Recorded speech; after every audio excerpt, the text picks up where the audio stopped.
നമസ്കാരം. Raf talk ഫുട്ബോളിലേക്ക് അവർക്കും സ്വാഗതം. ബ്രസീലിൻ്റെ വേൾഡ് കപ്പ് സ്ക്വാഡ് പ്രഖ്യാപിക്കാൻ ഇനി വളരെ കുറഞ്ഞ ദിവസങ്ങൾ, തിങ്കളാഴ്ച രാത്രിയിൽ ഇന്ത്യൻ സമയം അർദ്ധരാത്രി കഴിഞ്ഞിട്ടാണ് പ്രഖ്യാപനം വരിക. ഏതായാലും നെയ്മർ ഉണ്ടാവുമോ എന്നുള്ള ആ ചോദ്യം ആരാധകർക്കൊക്കെ അറിയേണ്ടത് ആ ഒറ്റ പേരാണ്. അത് അദ്ദേഹം ഉണ്ടാവൂലേ ഇല്ലേ? ഇപ്പോൾ 55 അംഗ പ്രിലിമിനറി ലിസ്റ്റ് പൂർണ്ണമായിട്ടും ഗ്ലോബോ ഇന്നലെ പുറത്തുവിടുകയുണ്ടായി. അത് കംപ്ലീറ്റ് ആണ്. ഇതുവരെയുള്ള ചെറിയ സംശയങ്ങൾ, അയാളുണ്ടോ ഇയാളുണ്ടോ, ആ സംശയമൊക്കെ തീർന്നു. 55 അംഗ ലിസ്റ്റും ഇപ്പോൾ ഗ്ലോബോ പുറത്തുവിട്ടിട്ടുണ്ട്. അതിലെന്തായാലും നെയ്മർ ഉണ്ട്. ഇനി അറിയേണ്ടത് നെയ്മർ ഫൈനൽ സ്ക്വാഡിൽ ഉണ്ടാവുമോ എന്നുള്ളതാണ്.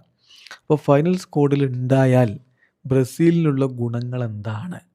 അത് ഇന്ന് കോരറ്റിബക്കെതിരെയുള്ള കോപ്പ ഡു ബ്രസീൽ മത്സരത്തിന് ശേഷം സാൻഡോസിൻ്റെ കോച്ച് കൂക്ക പറയുന്നുണ്ട്.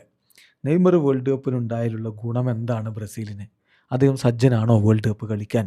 ഇതൊക്കെ സാൻഡോസിൻ്റെ കോച്ചിനോളം പറയാൻ കഴിയുന്ന മറ്റൊരാളില്ലല്ലോ. അപ്പോൾ സാൻഡോസിൻ്റെ കോച്ച് പറയുകയാണ്, ദേശീയ ടീമിലേക്ക് വരുമ്പോൾ നെയ്മർ ജൂനിയർക്ക് പലതരത്തിൽ ദേശീയ ടീമിനെ സഹായിക്കാൻ പറ്റും. അതായത് ഫ്രം ദി ബാക്ക് നീക്കങ്ങൾ ഉണ്ടാക്കാൻ സഹായിക്കാം. ചില താരങ്ങളുടെ തലക്ക് മുകളിലൂടെ കറക്റ്റായിട്ട് പാസ് കൊടുക്കാൻ, ചിപ്പ് ചെയ്തുകൊണ്ട് പാസ് കൊടുക്കാൻ അവന് പറ്റും. അവൻ്റെ ഇൻ്റലിജൻസ് ഉപയോഗിച്ച് നീക്കങ്ങൾ ഉണ്ടാക്കാൻ പറ്റും. അതോടൊപ്പം തന്നെ മികച്ച രൂപത്തിൽ ഒരു ഗെയിം ഓർഗനൈസ് ചെയ്ത് കൊണ്ടുപോകാൻ പറ്റും. അതുപോലെ കളി സെറ്റപ്പ് ചെയ്യാൻ പറ്റും. പാസുകളും മറ്റുമൊക്കെ കൊടുത്ത് അസിസ്റ്റുകളും മറ്റുമൊക്കെ ആയിട്ട് അദ്ദേഹത്തിന് മികവ് കാണിക്കാൻ പറ്റും. വിങ്ങിൽ കളിക്കാൻ പറ്റും. നമ്പർ 10 ആയിട്ട് കളിക്കാൻ പറ്റും.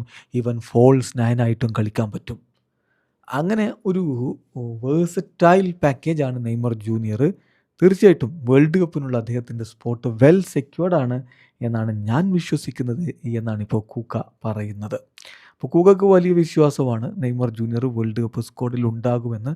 എന്നാൽ മറ്റ് ചില സോഴ്സുകൾ നെയ്മറുടെ സാധ്യത കുറവാണ് എന്ന് വിലയിരുത്തുന്നവരുമുണ്ട്. എന്തായാലും ഇപ്പോൾ 55 അംഗ പ്രിലിമിനറി ലിസ്റ്റ് ഇന്നലെ വിശദമായിട്ട് തന്നെ ഗ്ലോബോ പുറത്തുവിട്ടു. അതിലെന്തായാലും നെയ്മർ ജൂനിയർ ഉണ്ട് എന്നുള്ളതാണ് പ്രധാനപ്പെട്ട കാര്യം.